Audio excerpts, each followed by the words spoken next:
Hold on. Being a hero in the 23rd century is challenging. You have to be good with guns, drive flying cars, battle vicious aliens, fly spaceships, and through it all, keep a good sense of humor. Are you classified as human? Negative. I am a meat popsicle. For Bruce Willis, this was a challenge worth facing. Anybody else want to negotiate?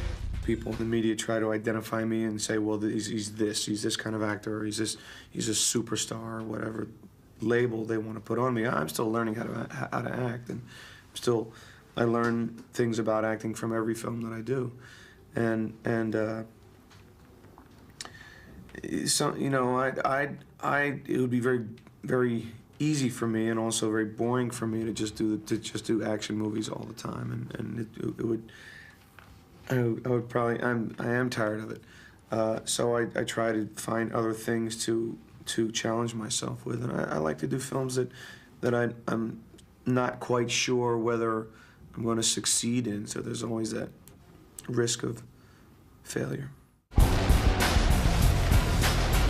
But along with risks come rewards. It is a blast. I mean, and it's one of the reasons that I still enjoy acting is because each time it's a new thing, and it's a new challenge, and you get to wear new clothes, and you get to walk in a different time and walk a different way, and that's the thing I think that keeps it interesting for me. But new challenges were not by themselves enough to attract Bruce Willis to The Fifth Element.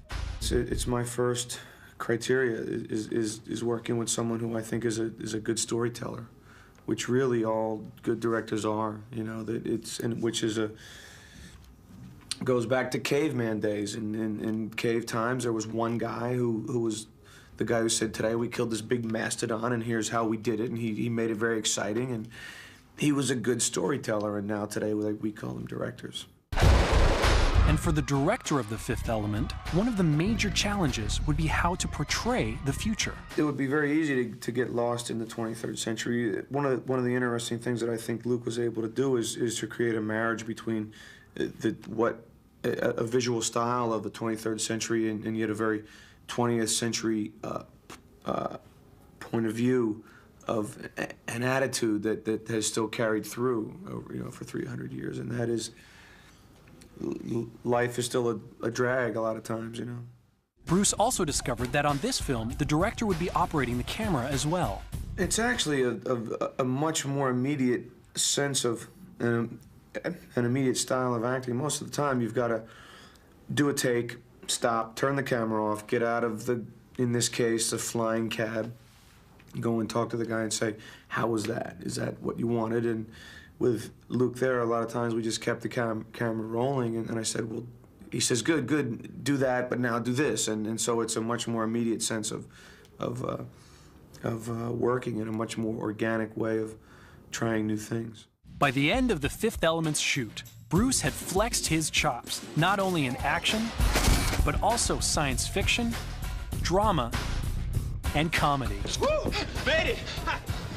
Some films I do because I have some particular need to work out some acting problem or some acting thing, and sometimes I do films just because they seem like they'd be a lot of fun to do, and this film certainly was a lot of fun to do. You're right, I shouldn't have done that. It was wrong to kiss you.